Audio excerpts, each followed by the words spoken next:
করে আপনাদেরকে দেখাবো খুবই সহজভাবে কম উপকরণ দিয়ে ঝাল রোস্ট রেসিপি আজকে আপনাদের সাথে শেয়ার করব। বেশ কিছু পরিমাণ পেঁয়াজ কুচি আমি এখানে দিয়ে দিলাম। দিয়ে তারপরে আমি পেঁয়াজ কুচিগুলিকে ভালো করে লাল করে ভেজে নিব। আর এখানে আমি নিয়ে নিছি লবণ, হলুদ, মরিচ, 4টা দারুচিনি, 4টা এলাচ, 5টি কাঁচামরিচ। আমি এই উপকরণগুলি দিয়েই আমি আজকে একটি ঝাল রোস্ট রান্না করব খুব সহজভাবে অল্প সময়। 4 চামচ দিয়ে আমি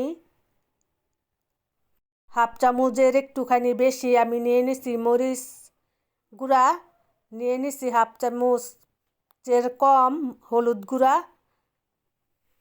আর এখানে নিয়ে নিছি 2 টেবিল চামচ আদা রসুন পেস্ট। একদম সহজ পদ্ধতিতে এই ঝাল রোস্ট রেসিপি। আর এখানে নিছি আমি রাঁধুনি রোস্টের মশলা এখানে আমি নিয়ে নিছি। আর কি সাদা রোস্টটা পছন্দ না করেন, জাল রোস্টটা রান্না করে খেতে পারেন, খুব ভালো লাগে খেতে। আর আমাদের ঘরে জাল রোস্টে বেশি আমি পাক করি। জাল রোস্টের জন্য পেঁয়াজগুলিকে আর কি বেশি করে আর বেশি পরিমাণ করে লাল করতে হবে। আর যদি সাদা রোস্ট তৈরি করেন তাহলে একটুখানি পেঁয়াজগুলি লালটা কম করতে হবে। আমি এখানে দিয়ে দিলাম 2টা আমি টমেটো কুচি করে। আমি সসটা দিলাম না, মানে কেচাপটা দিলাম না। কেচাপটা দিলে রোস্টটা মিষ্টি মিষ্টি লাগে খেতে, এই কারণে আমি কেচাপটাকে স্কিপ করে তারপরে আমি এখানে 2টি টমেটো দিয়ে দিলাম। কারণ টমেটোটা দেওয়া এই টক হবে, কিন্তু মিষ্টি লাগবে না রোস্টটা। কারণ আমি জাল রোস্টটা এখানে তৈরি করতেছি। তারপরে দিয়ে দিলাম রাঁধুনি মশলা। আমি সব একে একে মশলাগুলিকে সব দিয়ে দিলাম। দিয়ে একটুখানি আমি তেলের ভিতরে ভাজা ভাজা করে নিব। তারপরে আমি একটু পানি অ্যাড করব, একটুখানি পানি অ্যাড করব। অ্যাড করে ভালো করে আবার কষিয়ে নিব। আমি একদিন পর পর ভিডিও দিয়ে থাকি আমার প্রিয় আপুরা ভাইয়ারা।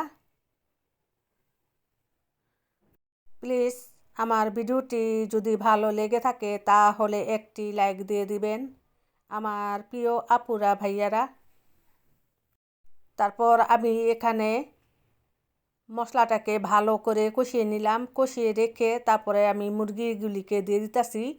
আমি 4টা মুরগি আস্ত রাখছি পিস, আর বাকিটা মাঝখান দিয়ে কেটে দিচ্ছি।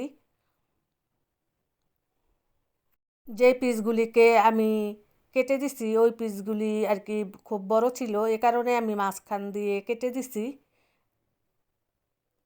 নাড়াচাড়া দিতে সুবিধা হবে, এই কারণে আমি মাঝখান দিয়ে কেটে দিলাম।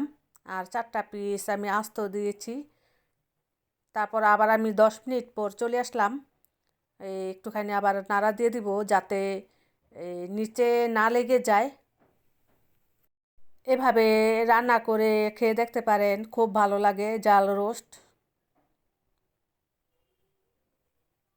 খুবই অল্প উপকরণ দিয়ে রান্না করলাম, খুবই সুন্দর হয়েছে আর খেতেও খুবই ভালো হয়েছিল।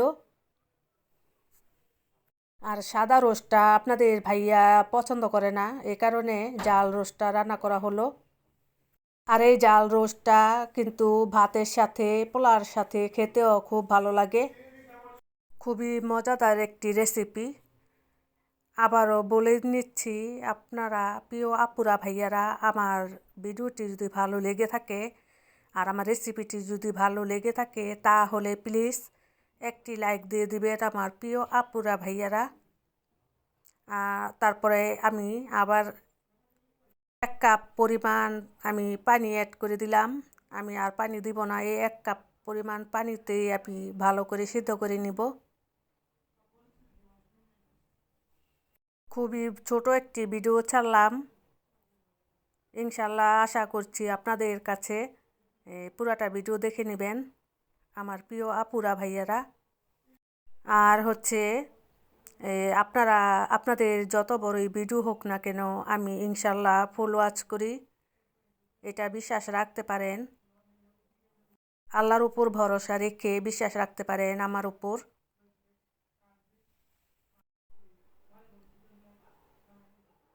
খুবই অল্প সময়তে একটি রেসিপি